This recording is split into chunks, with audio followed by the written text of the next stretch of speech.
사람들이 빚을 지는 이유 중 하나는 투자입니다. 돈을 벌기 위해서죠. 이우성 씨가 1억 이상의 빚을 진 것도 사업 자금 때문입니다. 4년 전 그동안 하던 일을 정리하고 첫 번째 편의점을 열면서 빚을 내기 시작했습니다. 사업은 순조로웠고 현재 3개 점포를 운영 중인데 사업을 확장할 때마다 빚도 늘어났습니다. 그대로 있네요. 빚이었죠. 빚으로 처음에 시작을 했고 편의점이 좀 돈이 되는 사업이다라고 생각을 했기 때문에 뛰어들어서 한 거고 거기서 약간 좀 수익을 좀 봤어요. 그래서 애들이 이제 커가니까 애들한테 들어가는 비용이 자꾸 이제 보이는 겁니다. 그러려면 좀 더 내가 욕심을 좀 부려서 여기에서 안주하지 말고 욕심을 좀 부려서 다른 걸 좀 더 해봐야 되지 않겠느냐 이런 생각을 따라서 이제 하다 보니까 빚이 계속 늘어날 수밖에 없는 상황이 지금은 일어나게 된 거죠.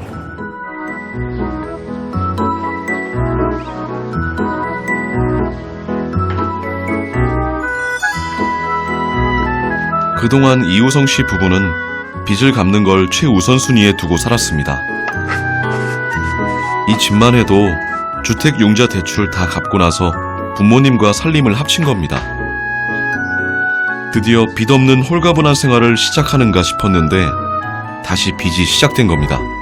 다 상환했죠. 한 번은 다 상환을 했고 그러다가 이제 여기 오면서 작년도에 이제 사업 대출을 받으면서 이제 또 생긴 거죠. 빚이 상환이 됐다가 또 생긴 거죠.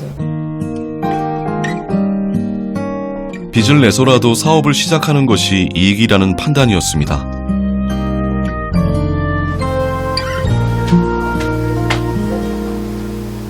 웬만하면 빨리 갚았으면 좋겠어요. 근데 요즘 이제 살짝 드는 생각이 돈이 좀 모이면 갚지 말고 좀 갖고 있어야 되나, 갖고 있다가 다른 걸 또 해야 되나, 막 그런 생각이 조금씩 들더라고요. 은행동. 최근 이우성 씨 부부의 관심사는 향후 1금융권 대출 가능 여부입니다. 이 금융권으로 넘어갈 경우의 이자 부담 때문에 부채 상환을 주저하고 있습니다.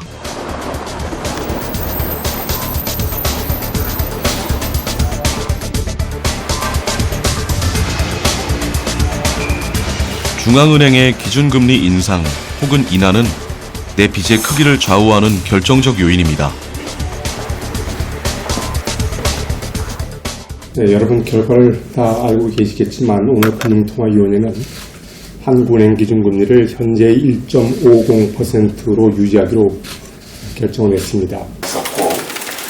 중앙은행이 시중금리를 변동시키는 건 간접적으로 통화 공급량을 조절하려는 정책입니다. 이런 결정의 가장 큰 변수 중 하나는 미국 금리입니다. 선진국의 통화 정책. 시장에 돈이 줄고 물가가 하락하면 불황이 옵니다. 이때 중앙은행은 경기 부양을 위해 금리를 낮춥니다. 사람들은 돈을 더 많이 빌리고 그 돈으로 소비를 늘리면서 경제도 좋아집니다. 그런데 시간이 지나면 부채가 많아져 가격이 상승하고 버블이 생길 수 있습니다. 인플레이션이죠. 중앙은행은 금리를 올립니다. 호황과 불황을 조절하는 중앙은행의 금리 조정은 개인의 대출 금리에 직접적인 영향을 줍니다. 지금이 굉장히 좀 딜레마 상황에 사실은 있습니다. 무슨 얘기냐면은 미국의 금리 인상 때문에 이자율 차이가 너무 많이 나게 되면은 해외로의 이제 자본 유출이 발생할 가능성 때문에 사실은 우리나라의 이자율을 계속 현재 수준으로 놓을 수는 없고 이제 올려야 되는 것이 이제 하나의 외부적 조건이라고 한다면 국내적으로는 경제가 최근에 여러 가지 지표들이 경기를 어떻게 보면 정부가 중앙은행이 좀 부양시키는 방향의 어떤 정책을 써야 되는 타이밍을 보여주고 있는데 그렇다면 이자율을 낮춰야 되는 그 딜레마를 어떻게 해결할 것이냐가 계속 고민 중이라고 저는 판단이 됩니다.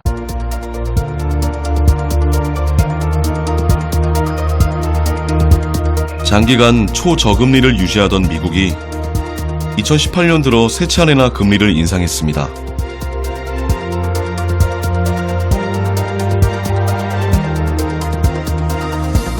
지난 3월 미국이 금리를 인상하면서 미국과 한국의 금리가 역전됐습니다. 10년 7개월 만입니다.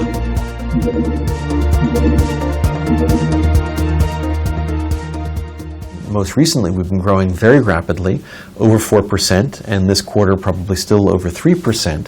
The unemployment rate is very low, but we haven't had inflation yet. And I think the Fed has been very careful, very gradual, and has gotten the balance right. But it's an art, it's not a science. 글로벌 금융위기 당시 미국 중앙은행은 기준금리를 제로금리에 가깝게 낮추면서 통화량을 늘리는 정책을 폈습니다. So typically what a central bank does in a crisis is to try to provide credit into the system. Because typically what's happening is people have borrowed a lot and suddenly the system is borrowing less. People are much less willing to make those loans. There's the deleveraging that occurs. And that can be devastating.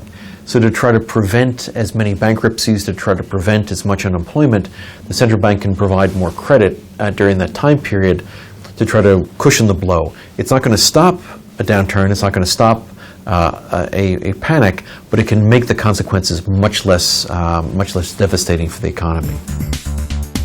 글로벌 금융위기 이후 미국의 저금리 정책은 전 세계에 영향을 줬습니다.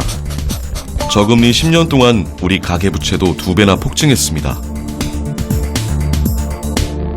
빚은 나 말고 내 이웃이나 내 지자체, 내 국가 이런 아니면 전 세계적인 경기 변화에 따라서 정말 내 빚의 크기도 달라지고 부담도 달라지는 게 통상적이에요. 진짜로 우리 그 90년대 후반에 있는 금융 외환위기 때만 하더라도 기업들이 지었던 빚이 갑자기 추가 대출 연장이 안 되게 됐고 그러다 보니까 기업들이 어려움에 처하게 됐고 많은 금융권들이 잘못하면 내 돈 못 돌려받겠네 하면서 자금을 옥죄했던 거예요.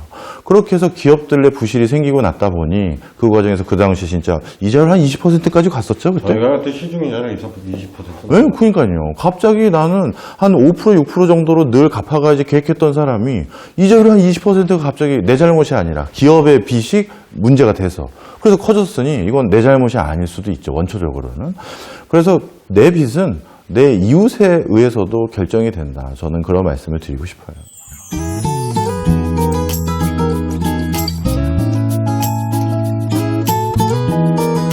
김유라 씨는 맞벌이를 포기하면서 무조건 아끼고 모으는 저축파로 변신했습니다.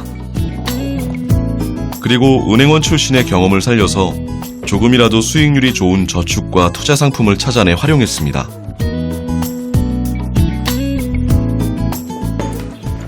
이건 지금까지 저희가 썼던 통장인데요. 그런데 글로벌 금융위기라는 예상치 못한 앞머리 다 악재로 모아놨어요. 펀드며 주식이 반토막이 났습니다. 그리고 은행 이자로는 물가 상승을 감당할 수가 없었습니다. 그때가 제가 결혼한 지 2년 됐을 때였거든요. 딱 2년 됐을 때 전세가 만기돼서 이제 이사를 가려고 하니까 전세랑 매매가 너무 올라 있는 거예요. 그래서 그때 제가 의문을 가졌어요. 왜 주식이 이렇게 빠지고 나라 경제가 어려운데 서민이 살고 있는 전세 가격은 내리지 않고 계속 오를까? 제가 아이를 키우면서 남편 월급만 모아서는 이 집을 살 수가 없겠는 거예요. 심지어는 이 전세금 올라가는 것도 저는 감당하기가 좀 힘들었어요. 예금 금리는 점점 떨어지는데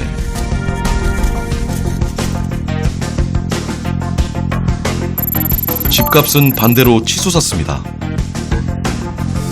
가만히 있으면 저는 무조건 가난해지겠다라는 걸 느꼈어요. 내가 아무것도 안 하고 가만히 있으면 전세 자꾸 오르죠? 집값 자꾸 오르죠? 내 펀드 반토막 났죠? 난 직업이 없어요? 근데 제가 애를 셋을 낳았잖아요? 남편 월급은 그대로인데? 물가는 계속 올라요. 그래서 이대로 살면 나는 평생 그냥 가난하게. 이렇게는 살 수가 없다. 어떻게 빨리 내 집 마련을 한번 해보자. 그냥 그런 의도로 했다가 그런 어떤 돈에 대한 걸 발견한 거죠. 돈이 이런 거구나. 빚이 그렇게 나쁜 게 아니네? 빚으로 내가 내 시간을 빨리 살 수 있겠네? 대출 1억 3천을 받았어요.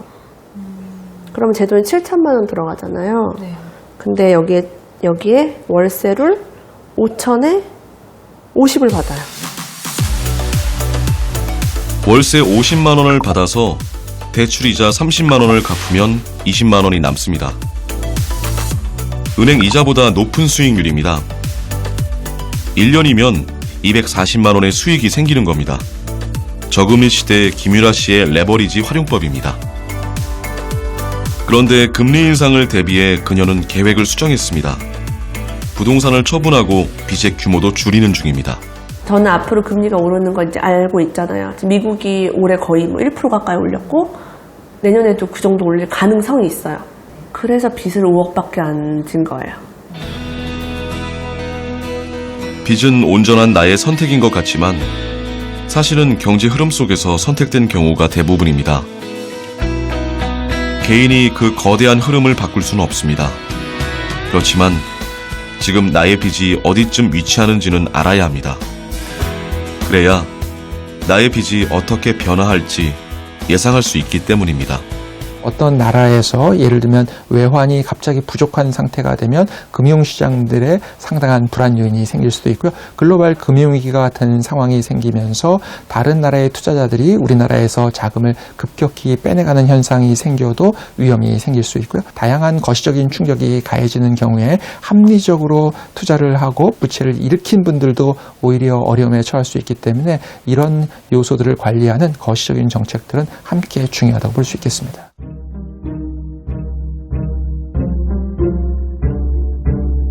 당신에게 빚은 어떤 의미입니까? 학자금 대출이라는 빚은 어떤 제 몸 안에 소화 안 되는 돌멩이 같은 느낌이었거든요. 당분간은 빚을 지고 싶지 않아서. 저는 굉장히 좋은 빚이라고 생각해요. 자, 그걸 통해서 내 자신에게 수익을 만들어줄 수 있는 그런 시스템을 만드는 건 아주 좋은 거다. 그래서 좋은 빚은 더 많이 빌려야 된다. 지금 당장 미래 소득을 당겨서 쓸 수 있다면 당신은 어떤 선택을 하시겠습니까? 그런데 반드시 대가를 지불해야 한다면 어떤 선택을 하시겠습니까?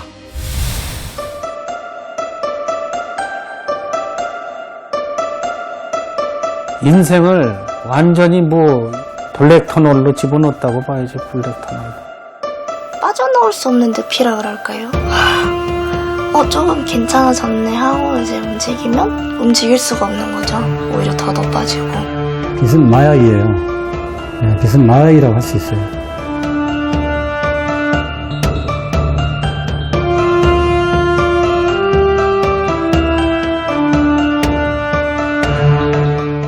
빚에 대한 놀라운 수다가 시작됩니다. 많은 시청 바랍니다. 빚에 대한 놀라운 죄송합니다. 많은 시청 바랍니다.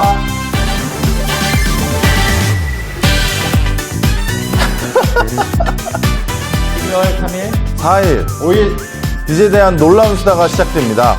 많은 시청 바랍니다.